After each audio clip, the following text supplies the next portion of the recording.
Welcome to the YFP Real Estate Investing Podcast. I'm Nate Hedrick. And I'm David Bright. We're both pharmacists and real estate investors that believe that real estate investing does not have to distract from a meaningful career in pharmacy. Each episode, we share stories that educate and inspire pharmacists to leverage real estate investing as a part of your financial plan.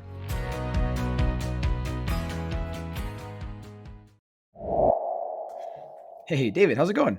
Hey, good, thanks. How you doing, man? Good, man. It's full on summer here. We've been dealing with a heat wave here in Ohio this week, but it's good. It's vacation time. It's move in and out season for a lot of rentals right now, but it's a good time of year. Yeah, having moved in summer up and down flights of stairs, like this is not the fun time to move, right? But I know at least in my neck of the woods, it's like 11 months out of the year, it seems, there's snow. So do you want to move while you're sweating or move while it's snowing? So this is a pretty popular time to move, right? And so aside from the unique weather here, there are other factors that cause people to move in summer, right? Yeah, and some landlords will even set up their rentals that way, where it's like, hey, we're a June to June rental or a July to June rental. That way, that time period between school being open and when people are maybe changing jobs or getting out of residency, or all that stuff is kind of built into that summer move pattern. It's just kind of a natural fit. Yep. And since you and I are both dealing with that, we thought this would be a good time to talk through what happens at that inevitable time, right? Like if you have a rental for a long enough period of time, inevitably you will have someone move out of that rental. You'll have to deal with, what do we do with this open unit, right? And there's a lot of decisions. There's a lot of things that go on there. So we thought this is a great time to talk through the 6 steps of dealing with a vacant rental unit. Yeah, I like it. And I think, obviously both of us are going through tenant turnovers right now. It's, as we said, it's the season. So this kind of gives you a breakdown of some things to think about if your units are turning over right now. So just to kind of give you a forecast of the episode, we're going to go through 6 different things and break them down for you in terms of things to think about. We'll talk about inspecting the property, the security deposit. We'll talk about the current market conditions. We'll talk about any repairs or upgrades you want to make. We'll talk about marketing the property. And then, of course, we'll talk about documenting expenses and things like that. So a bunch of stuff to talk through, but we'll get into the nitty gritty on each one of those so you can kind of have an idea of what to start thinking about. Yeah, I think different parts of these are probably going to be fun for some. They might feel like a lot of work. So this is definitely a team sport, right? Like one of the things we talk about often is that as a pharmacist, it may not be your best task to get in there and paint a rental, for example, right? Mm-hmm. Like that may be something that you want to hire someone out. Other folks really enjoy the sweat equity and you can take your weekend off and you can go paint the inside of a rental unit and you can do that. So depending on how you're wired, don't feel like all of these 6 steps have to be your responsibility, but at least it's your responsibility to manage these to make sure that you're maximizing your investment.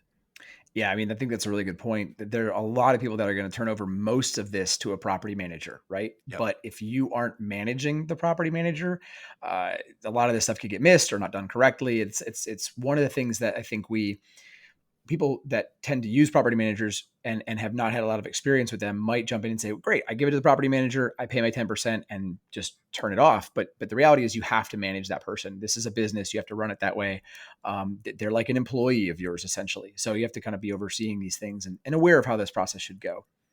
Yeah. And I think doing so, being more active and involved in the management, just knowing what are the right questions to ask at the right step of the process can also help this to move a little faster. Because one thing that a rental property owner doesn't like is vacancy, right? And so you don't want this vacancy period to be 4, 5, 6 months where you're paying the mortgage and nobody's paying rent. So the better you can manage this process, this is how you can keep your vacancy down and help keep it as a profitable investment.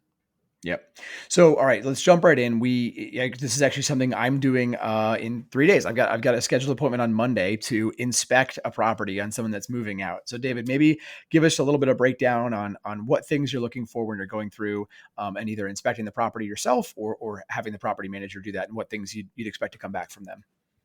Yeah, I really like being involved in this part of the initial inspection because it can help you better understand the condition of the property and what things may need to be addressed. And there's going to be preventive maintenance type things. For instance, if you get in there, you can pull the furnace filter out and it'll probably need replaced. You can replace that and it'll prolong the life of your furnace to change your filters, right? You could walk into a room and flip a switch and have a light not come on. So maybe you want to fix a light bulb. Like there are just going to be those kind of maintenance things that no matter what, it needs to get fixed. Oftentimes we find that we hang blinds in our units, and those blinds can get broken. Maybe as someone's moving in or out, they ding a wall and they make damage like that. So there's things like that that can certainly happen. One of the Yeah. things that we like to do though is walk through and do this all on video, Mm. which one makes it really easy to communicate with the team as you walk in and you do things like pull out every drawer in the kitchen to make sure that every drawer is functional. And if there's garbage or things, you can notate that so that you can drive next steps. But doing that through video can help with communication and then documentation if there's anything that needs to be billed from that. Yeah, I really like the idea of that documentation idea. I mean, as pharmacists, right, we're thinking if you didn't document, you didn't do it. It just gives you that credibility and that ability to go back to the tenant and say, "Hey, look, we noticed this. Is this something that has been like this for a while? Was this something that you did? Was this, you know?" And it gives you an idea of just where things are at and proof behind all of those items. Yeah, it can help too, and it may end up being a long video, and that's okay. But to go Hmm. in and just kind of slowly pan through each room, so you're looking at every wall, ceiling, floor. You're opening up every cabinet. You're opening up every drawer. You can kind of shake door handles to make sure that they're tight. There's just a lot of those maintenance kind of tasks that if you just have a list and it's all right there, each thing is maybe 2 minutes of work to tighten something up or adjust a window, or the lock was broken off a window, let's get another lock. You can put a shopping list together, you can put a list of tasks together, and what can initially seem pretty overwhelming might end up only being a day worth of work to someone that really knows what they're doing about managing a property. Well, and that day worth of work could turn into several weeks of coordination if you wait until that new tenant has moved in and then they find all this stuff, right? Like you don't want to set this up for someone else to move in. Their first experience is a bad one because they're finding all this broken stuff that you didn't take care of. And then you got to call separate people and separate occasions, coordinate timing with the tenants, deal with them, being disrupted trying to live in their house. If you can get it all done before that move in, it's just going to make everybody's day easier down the road. Yeah, no, definitely. And eliminating those calls, eliminating those costs can be really huge. And Yeah. and cost is something that really plays into this equation too, particularly if the prior tenant had some legitimate damage to the property where they need to be billed to their security deposit, right? I know that's the second thing on the list is analyzing the security deposit and returning a security deposit if appropriate. Yeah. So in most states, and again, I'm going to really hang my hat on this most states or state specific idea because every state has different laws about how security deposits should be handled. There are limits to how much you can collect. There are limits to what that security deposit can be used for. There are requirements in terms of if you've collected it for a certain period of time and it's in excess of a certain amount, do you have to pay interest back to the tenant? I mean, there are a lot of state specific laws. So take everything we're going to say with sort of a grain of salt and look up your specific state requirements. But in general, when a tenant moves in, you're going to collect some sort of security deposit. It's typically, and again, state specific, but typically it's going to be 1 month's worth of rent or some smaller amount than that, as sort of a holdback to say, look, if we have you move out and we see that there's excessive wear and tear, we're going to take that out of the security deposit before we return it to you. There's also requirements from a standpoint of how quickly that money has to get back to the tenant. So again, this is an area where a property manager can be really helpful in terms of making sure you're following the state specific guidelines, but you should also know them yourself because if you violate them, they're going to bother the property manager, but they're also going to come after you as the owner, right? You have to get this stuff right. So definitely worth looking at and making sure that you're following. And then, like you said, when you've got this video and this inspection, you can walk through and see, okay, are there things that are beyond the norm that have been damaged, right? Maybe they, as they're moving out and the couch went through a wall, right? And it just took a big chunk out of the Yep. drywall and the stairs. And I'd say that's pretty excessive wear and tear. I've got to get somebody in to replace the drywall, to patch it, to paint it. I might have to paint a big section so it doesn't look weird. That to me would be considered pretty excessive, right? Now, if it's just some dirt and some staining on some walls, like that's probably pretty normal. I mean, I'm looking at my walls now, right? Like the place I live in. So you've got to be able to go through and evaluate what is excessive and what is a sort of a normal wear and tear. Yeah, I think another one that's really popular in that is carpet, right? Mm. Carpet has a fixed life expectancy. And if you have a tenant in a property for, I don't know, 10 years, like I don't know if you can really expect the carpet to look brand new when they move out at 10 years, right? So you're really talking about excessive wear and tear, right? Yeah, and I think this is something that it's important to talk about too, because I see a lot of honestly bad landlords out there that will flag just about everything as excessive wear and tear and try to keep the entire security deposit from their tenants. And I really think that's unfair. I mean, the idea of a security deposit is to be there for things that are beyond normal living wear and tear, right? Just the day-to-day stuff that I would consider very, very normal. Again, even something as simple as like the light bulbs are burned out. Like, yeah, it'd be nice if the tenant replaced that, but like, come on, this is something you can handle. Do not charge your tenant security deposit for a couple of missing light bulbs. Like, that's just bad practice, in my opinion. So I think there's some bad actors that make this kind of a more difficult thing than it needs to be. I'm of the volition that in most cases, unless there is significant damage to something, the tenant should be getting all of their security deposit back. Yeah, I know there's a property manager that we work with where they will put together an itemized list. Because again, I don't think that a pharmacist has to do every part of this, right? So I'm Mhm. not going in there and doing this walkthrough myself, but I get an email with a video link and a list. And from that list, they go through and they mark this is normal wear and tear. This is excessive wear and tear. It needs to be billed. And so they do that on a very consistent basis. Because I know you talk a lot about consistency in how you treat tenants, right?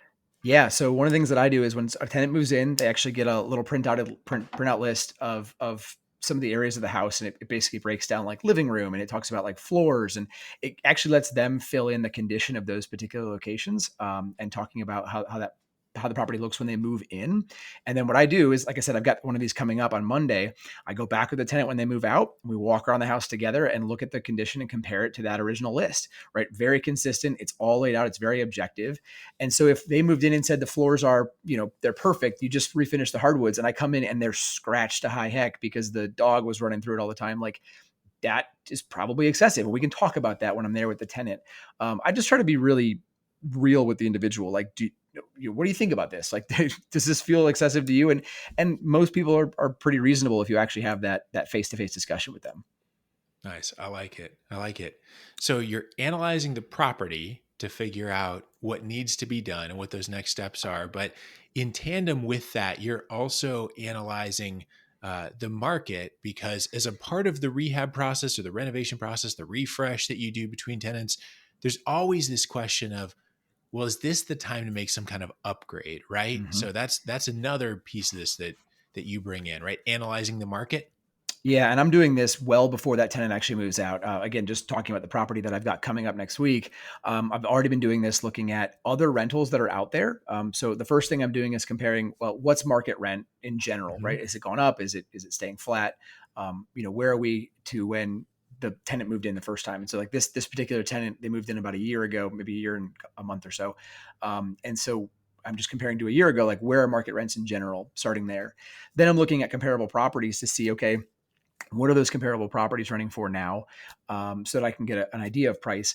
And also, when I'm looking at those properties, I'm looking at photos, I'm looking at listing descriptions to see, are there things that differentiate those properties from my own, right? Because if there are other Mhm. properties out there, and all of those other properties are nicer than mine because of whatever granite countertops or whatever it is, right? Just I'm Mhm. trying to Mhm. evaluate those nicer than mine things, so that if someone is out there in the market and they're looking at three rental options in the same city, in the same location, relatively the same price, I want them picking mine first, right? I want to be the nicest one of those options. And so you can do that well in advance to start to kind of figure out, hey, what changes do I need to make, if any? And then how does that affect my rent price?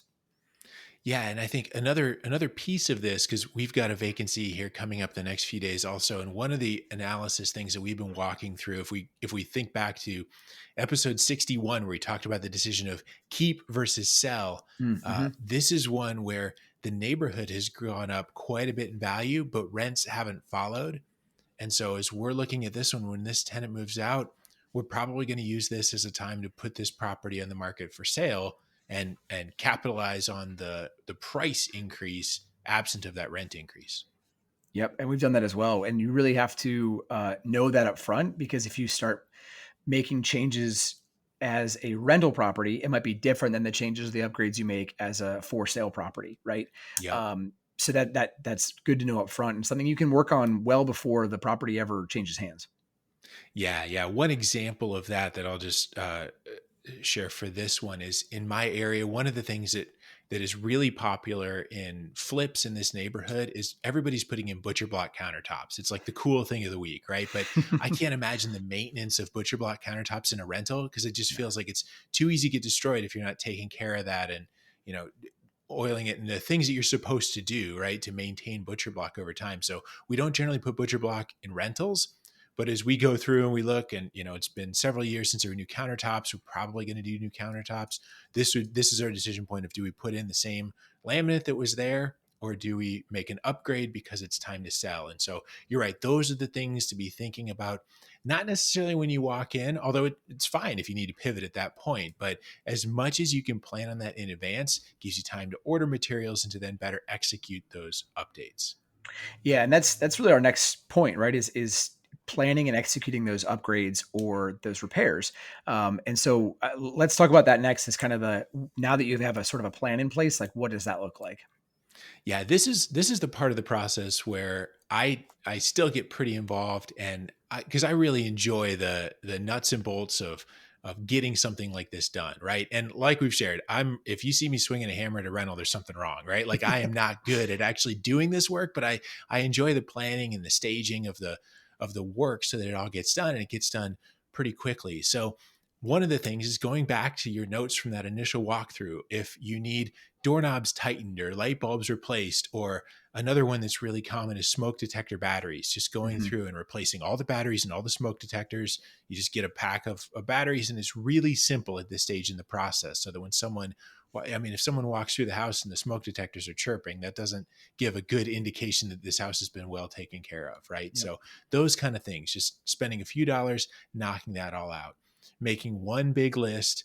As much as I'm really bad when I do any of this personally at making just one trip to the hardware store, right? I always make like five in one day because I can't remember all the things. Same. But as much as you can do about making that list and getting one trip down so that you have all your materials, or hire a contractor to knock out that list, that can be really helpful. But another piece of this is, if you're planning for some of those major upgrades, how much of this can be done in advance?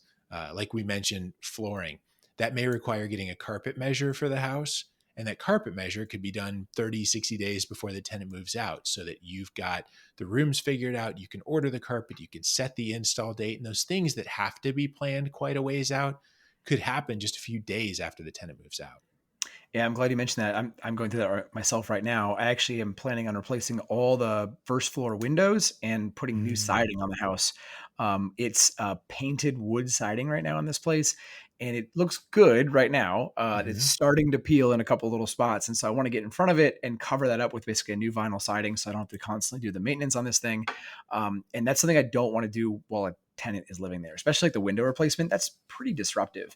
It doesn't Right. take that long, but like you said, you've got to order those windows, you've got to order the siding, you've got to have it on stock. And so if you wait too long, you might have that property vacant way longer than you need to, or you're going to be disturbing that new tenant right as they move in. So this is the kind of stuff that can be planned in advance, measurements done while there's still somebody living there, so you don't have to worry about it down the road.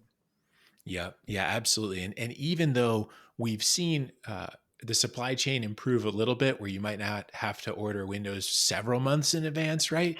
But everybody seems to be so busy now on the contractor side that, Mhm. yeah, booking good people so that you can get them there in the right window of time can be very, very helpful to make sure you don't have many months of vacancy, right? Yeah, agreed. Yep, absolutely.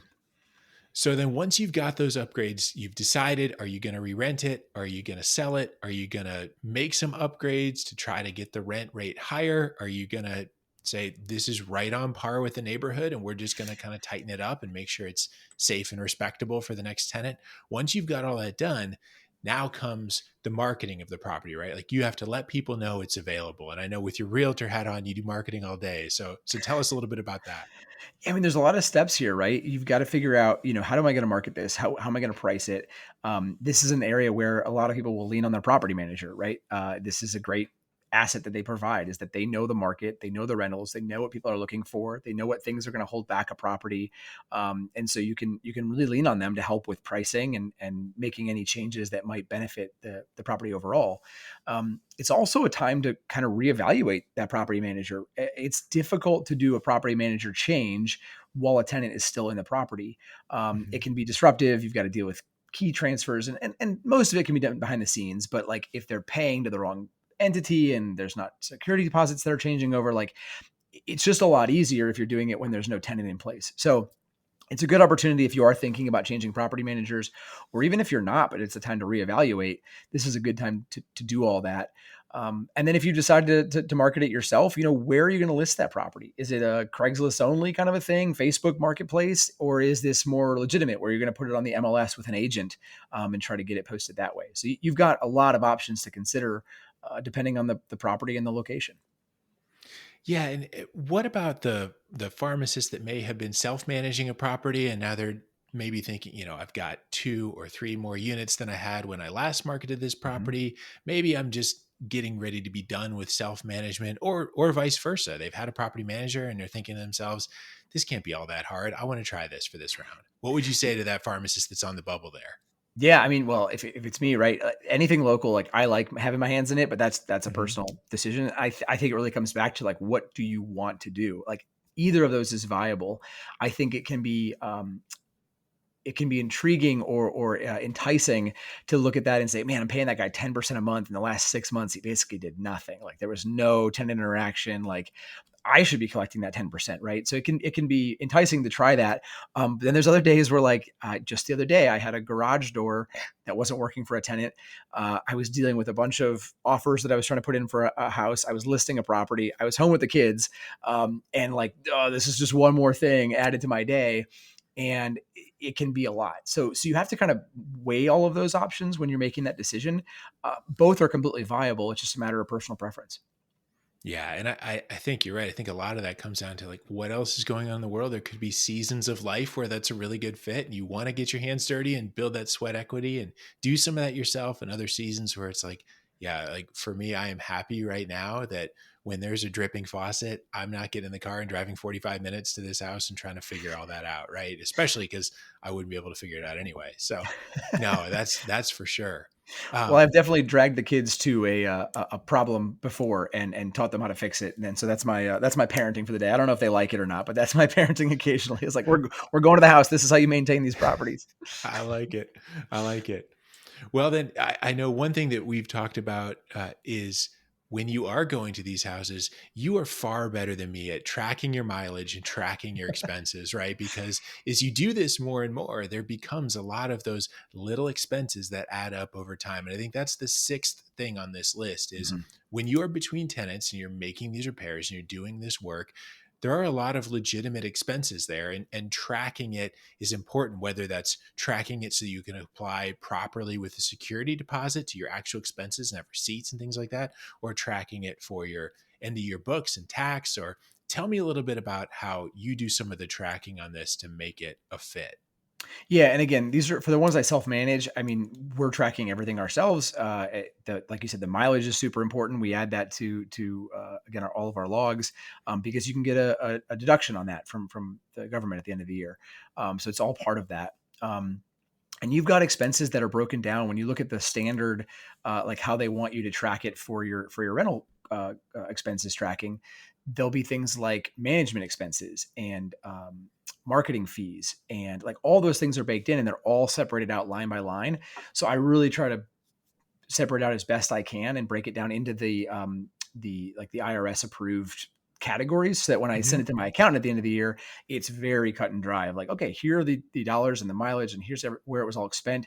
And I have folders because again, I'm a super type A pharmacist. I've got Yeah. folders in my Google Drive broken down by those expense categories, and every folder gets the appropriate receipt, just PDF dropped right in there or picture on my phone dropped right in there.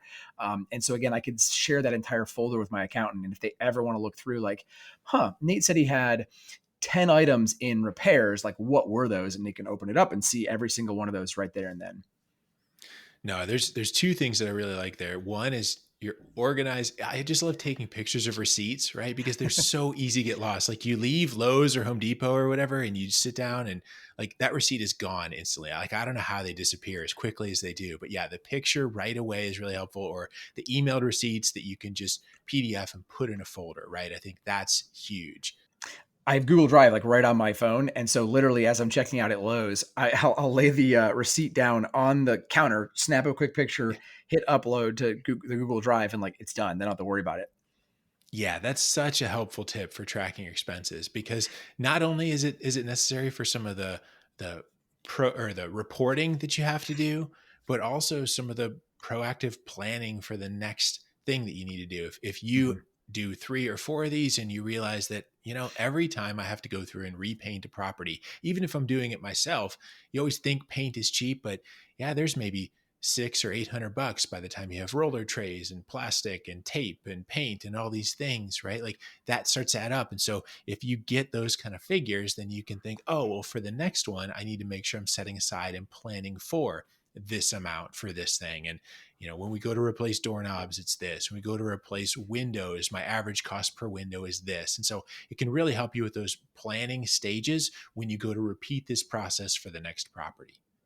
Yeah, and even taking it a step further, for someone like myself who tracks all this stuff for my real estate professional status, if you're trying to qualify for reps, like this is where you get a lot of your hours is at tenant turnover, and so having those hours lined up and really well documented. Again, I'm over the top with my documentation on that, but it's a good opportunity to just lay all that out, put it in a really clear cut. This is where this is coming from. This is my trip. This is the stuff that qualifies. That's the time to get it all put in appropriately.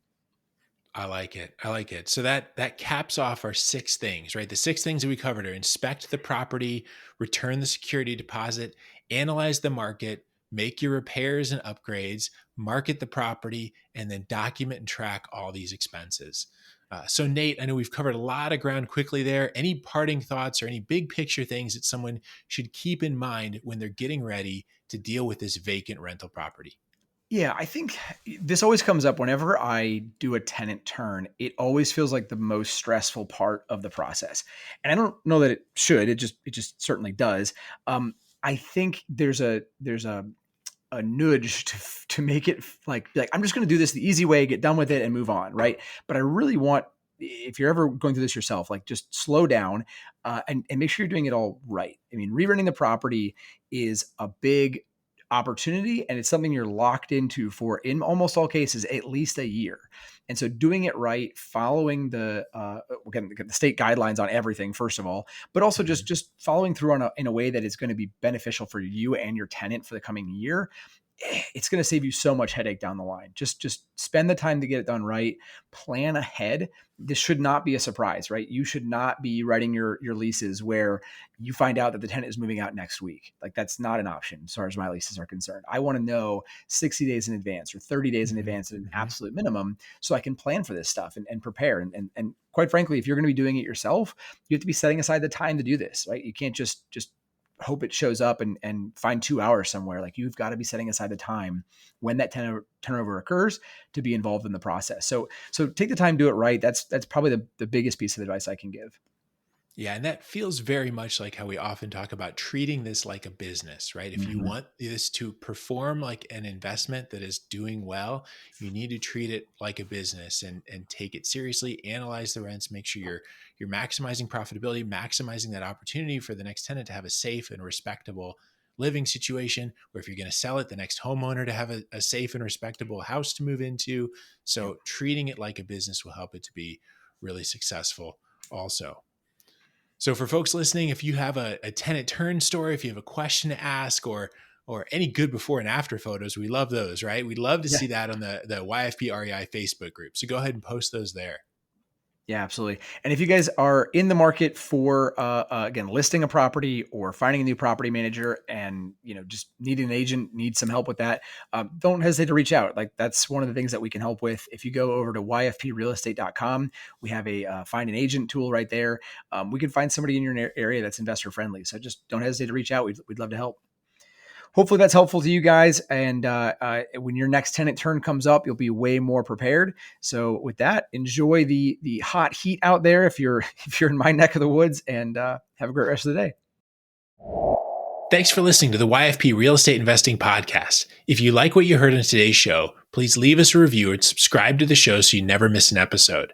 If you have a question, know someone that would make a good guest, or want to connect with us, head on over to yfprealestate.com and join the growing YFP Real Estate Investing Facebook group. As we conclude this week's episode of the YFP Real Estate Investing Podcast, An important reminder that the content of this podcast is provided to you for informational purposes only and is not intended to provide and should not be relied on for investment or any other advice. Information in this podcast and corresponding materials should not be construed as a solicitation or offer to buy or sell any investment or related financial products.